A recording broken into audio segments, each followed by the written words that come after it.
Good morning. Tuesday, November 7th, 2023. I'm going to show you this new hat I got. I just got back from Washington, D.C., 7-day vacation. Saw all the sights. Bought a Washington, D.C. hat. Cool. This video, best baseball player, the year, 1874. Here's my criteria. Who performed well in that year in 13 categories, and who won the most? Batting average, best batting average for the year, most hits, home runs, triples, doubles, singles, RBIs, runs scored, slugging on base, base on ball, stolen base, and total bases. Who performed well in that year? Who had the most categories? To me, they're the best baseball player for that individual year. Let's focus 1874. Why? Well, when I looked up the stats, I went to Baseball Reference, and they start with 1871, and they go all the way to 2023. So I've done 1871. Levi Merrill was the best player that year. 1872, Ross Barnes was the best player. 1873, Ross Barnes goes back to back, 2 years in a row, best player. 1874, who's the best? I looked it up.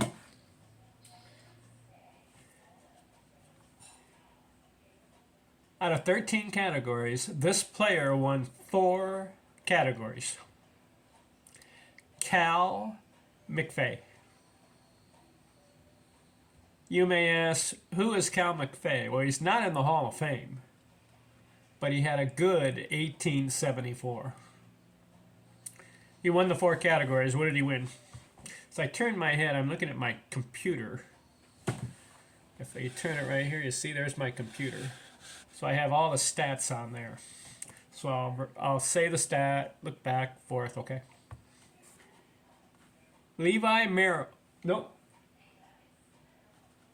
Cal McVey won 4 categories. What did he win? He had the most hits that year, 123. Then he had the most runs batted in, 71. Most runs scored, 91.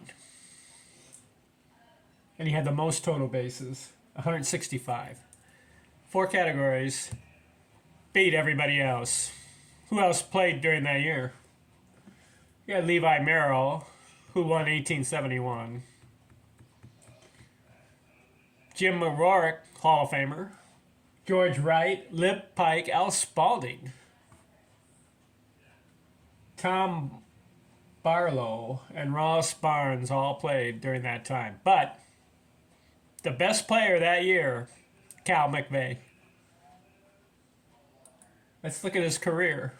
Started 1871, went through 1879, just 9 years.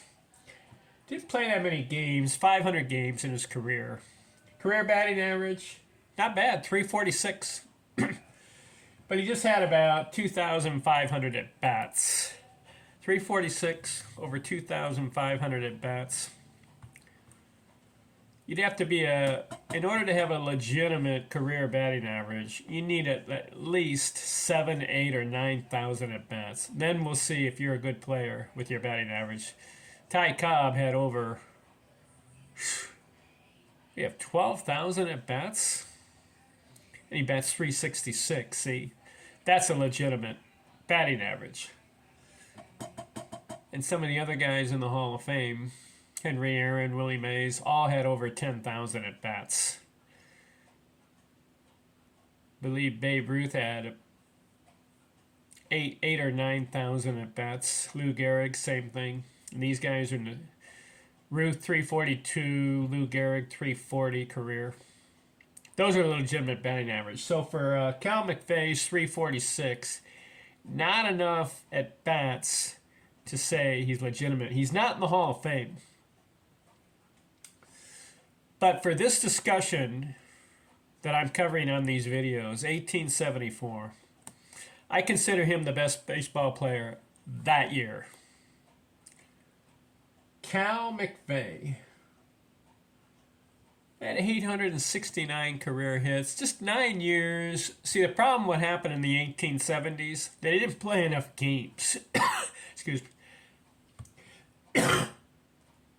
See, 70 games a year, 62 games. His most games he played in 1 year, 81. It's not like a 162 game season like they have now, or even a 154 game season where they had after the 1900s. But Cal McVey won 4 categories in 1874. Respectable. All right, next video, 1875. I'm going to keep going all the way to 2023. Each individual year. Excuse me. Thanks for watching. I'm out.